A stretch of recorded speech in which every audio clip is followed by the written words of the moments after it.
Welcome ladies and gentlemen to this video about Golden Frieza. In this video I would like to do two things. First of all, I need an excuse to try out my new recording setup. I'm switching to recording software and to a different computer, so I need to try something out and I need a good excuse to do so. And the second thing will of course be to keep a promise made long ago. If you recall, maybe not, I had what I call a rant video. And in this rant video, I basically exposed, quote, 3 problems within Dragon Ball Z, which I was going to, quote, fix. So what I basically mean with those things is there are these concepts, or in this case, a explanation about how, for example, in this case, Frieza became so powerful, and I don't like that explanation. And what I'm going to do is say, well, I don't like it, this is why I don't like it, and then I'm going to present to you a different, quote, solution. So as you know, my whole channel evolves around either theories and speculation, headcanon, or flat out fan fiction, where I sort of redesign sort of things. So what I'm going to do is present to you with an idea how you could explain Golden Frieza, how he obtained that form, without saying, oh, well, he just trained for 4 months and that's it. Trying to give an answer that is more satisfying than, oh, Frieza just had more potential untapped. And I'm going to give that solution within the boundaries of that particular movie, because when I made the rant video, I knew about Golden Frieza and about sort of the discussion about his 4 months training, but I never actually saw the movie yet or the arc within the anime because I haven't got around to doing so. Now I have watched both the anime and the movie, and I would like to make that video I basically promised. So to reiterate, the rant video was basically part of the introduction videos in the way that it sets up my future content. And this is one of the pieces of content that I want to talk about for a very long time. Now I'm still going to turn the older recordings I have into real videos. I may just slip this one in between as a little bit of a test for my software and for my own skills. Now that I've given you the premise of the video, what I'm going to do is move on to the second phase, in which I'm going to explain why I don't like Golden Frieza, and then into the third phase, in which I'm going to give you an alternative version of the events which will happen in the movie. And then you may tell me which one you like better. Do you like the movie the way it was, or do you find my explanation to how Frieza obtained Golden Frieza, would you like that version better? And if not, how would you like to explain it? Phase 2. Okay, so for you to understand why I have such a problem with Golden Frieza, I wish to illustrate basically how large the leap of power was, how large the gap was between Frieza and where he needed to be for the plot, Super Saiyan Blue, basically, right? So how large was that power gap? So I have a little bit of a very rough calculation with numbers, but these numbers are not an actual numeric value, they're just sort of symbolic. These numbers just have to represent sort of the power gap. So it doesn't even matter if my math is kind of off, if I made a really dumb mistake somewhere. Well, all that matters is that you understand the gap in power. So basically what I do is I'm going to translate Super Saiyan to a singular unit of measurement, right? So I'm going to say Super Saiyan equals 1. A Super Saiyan is just 1. Now Frieza was slightly below a Super Saiyan, right? He couldn't beat Super Saiyan Goku. So we're going to say is that Frieza and 100% of his power basically is a 0.9, right? At best. At best, Frieza is a 0.9 if a Super Saiyan equals a 1. Now we're going to the next stage of Super Saiyan, which is Super Saiyan 2, and that is not all that incredible. A Super Saiyan 2 just doubles the power of a Super Saiyan, so that would be a 2. However, Super Saiyan 3 starts to complicate things by sort of multiplying the multiplier, right? So instead of doubling the power, it actually is equal to 4 times a Super Saiyan 2. So a Super Saiyan 3 is 4 times a Super Saiyan 2, which means that it equals 8 times a Super Saiyan. So a Super Saiyan 1 is 1, Super Saiyan 2 is 2, but a Super Saiyan 3 is 8.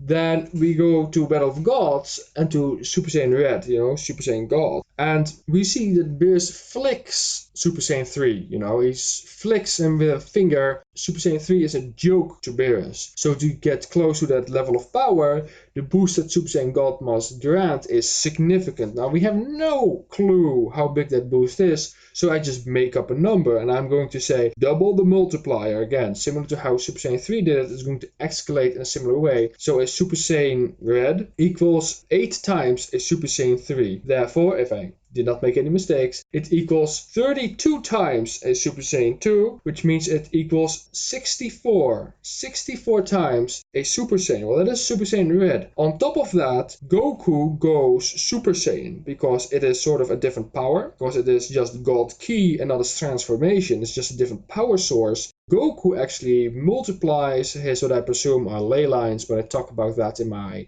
Super Saiyan video, basically. He sort of doubles his energy, multiplies it by 50 times. So the next multiplier to Super Saiyan Blue is a multiplier of 50 times. That means that, skipping all the other numbers, the amount of Super Saiyans a Super Saiyan Blue sort of equals is 32,000. It equals 32,000 Super Saiyans. Now imagine that, huh?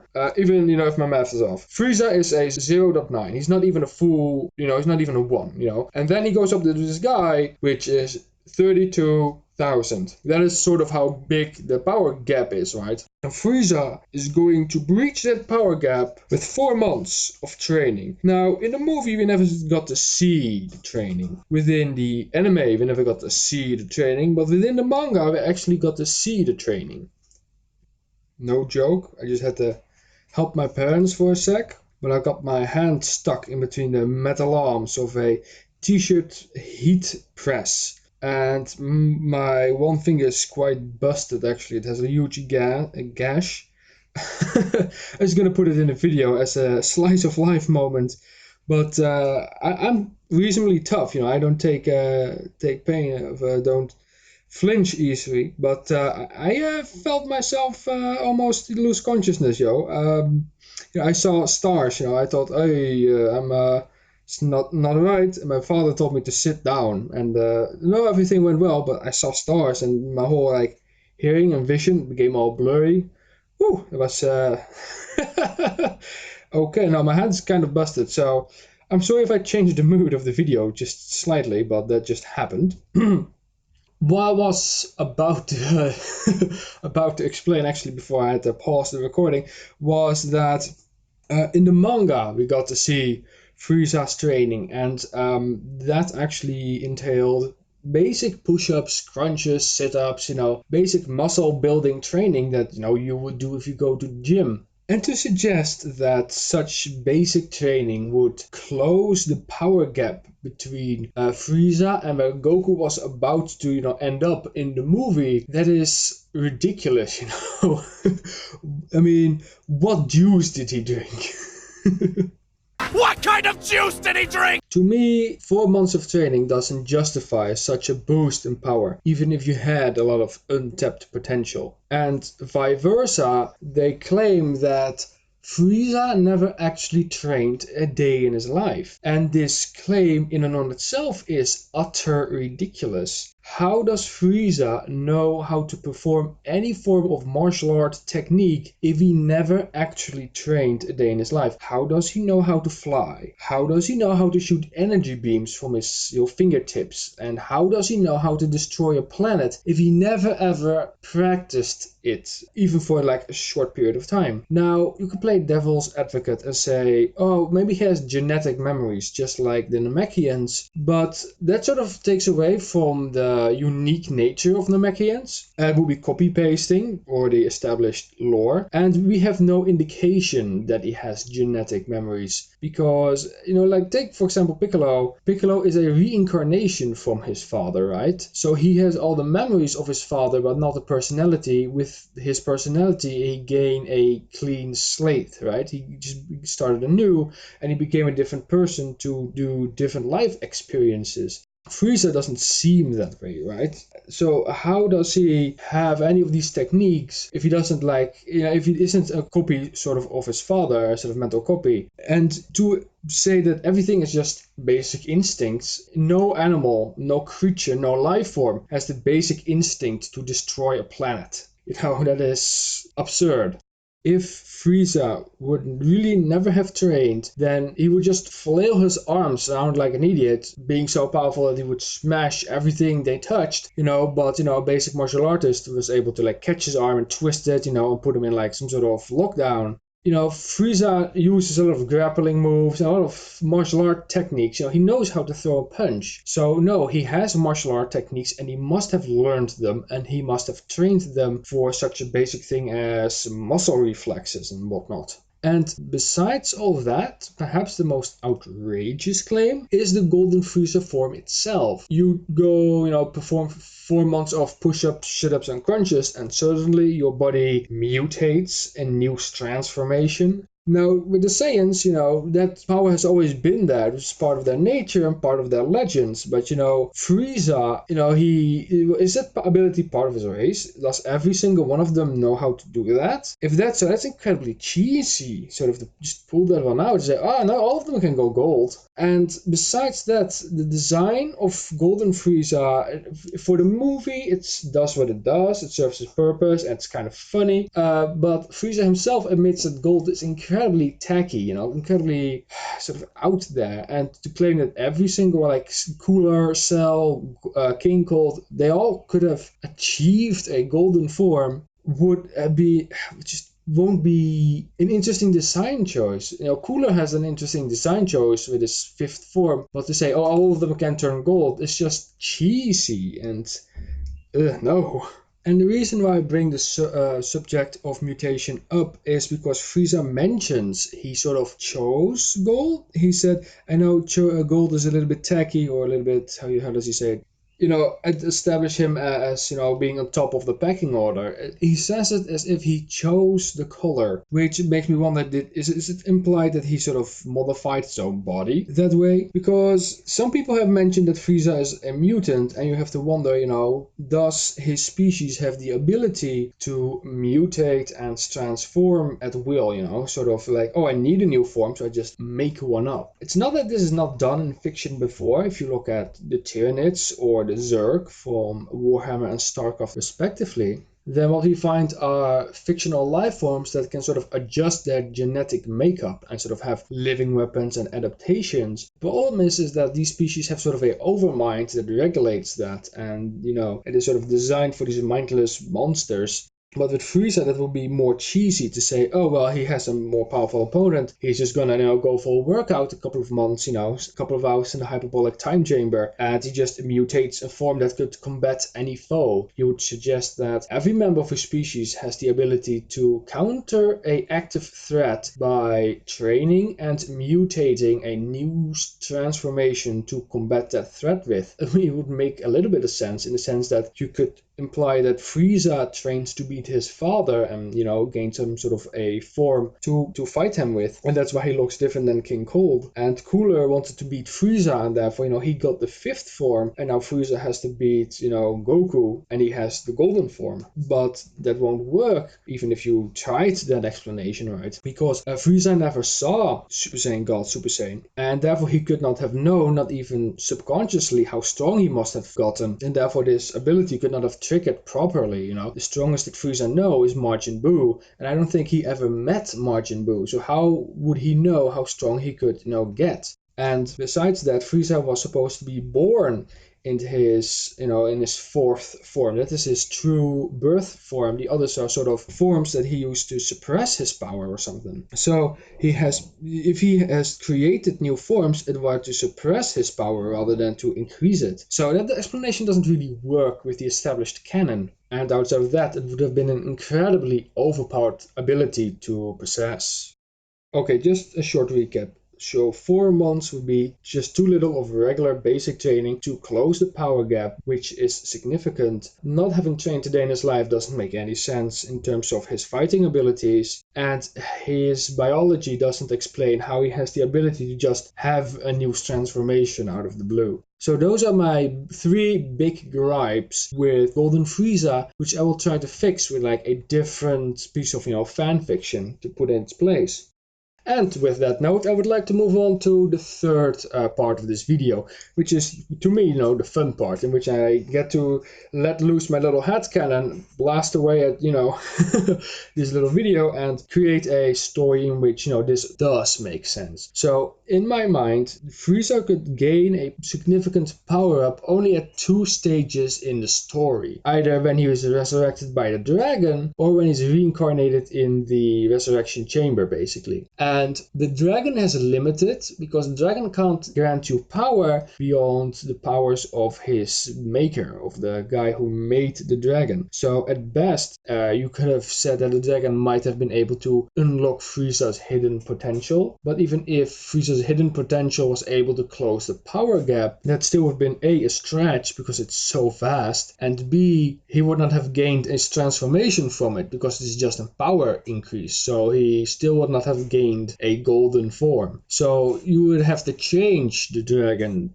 to have a separate ability or something to explain how he would have been able to give Frieza a power-up.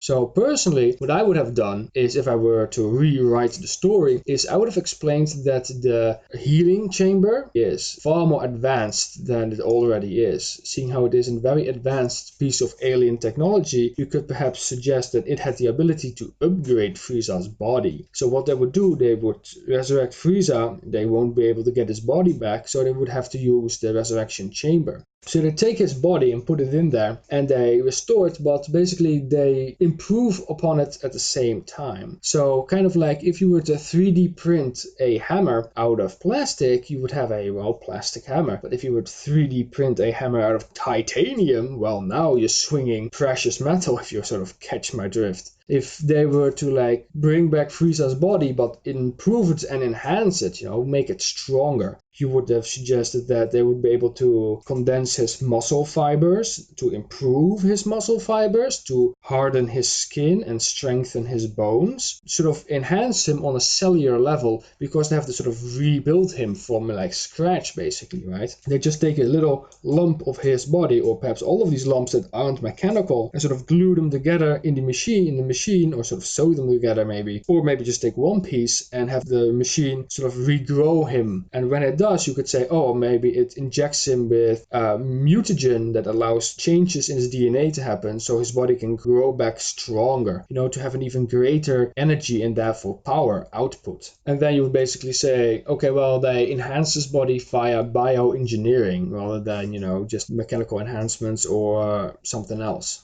Then if you reimagine the scene, Frieza gets sort of out of the pod and plays out sort of the way it does, but then he noticed that his body is sort of, clumsy, and that feels a little bit odd, and he tries to shoot Togama, and he shoots him, but he noticed that, he, instead of the way it happened in the movie or the way it happened in the series, he shoots him, but this time he sort of misses what he tries to shoot, and he misses and doesn't hit any lethal, parts of the body, just knocks him out, right? And then he remarks that his body is out of touch, he feels slow and sluggish, his energy feels odd, and his aim is completely off. And then, Sorbet will explain that because they had to rebuild his body, that this body is new and doesn't have any of the combat reflexes and any of the combat stamina that went along with his previous body. This body is untrained. And then Frieza would sort of get mad and say, well, why did you do that? Why couldn't you just restore my old body? And he would explain that they couldn't because of the dragon, and that Goku has become a lot stronger, and that this new body basically allows for much greater potential because they have improved it.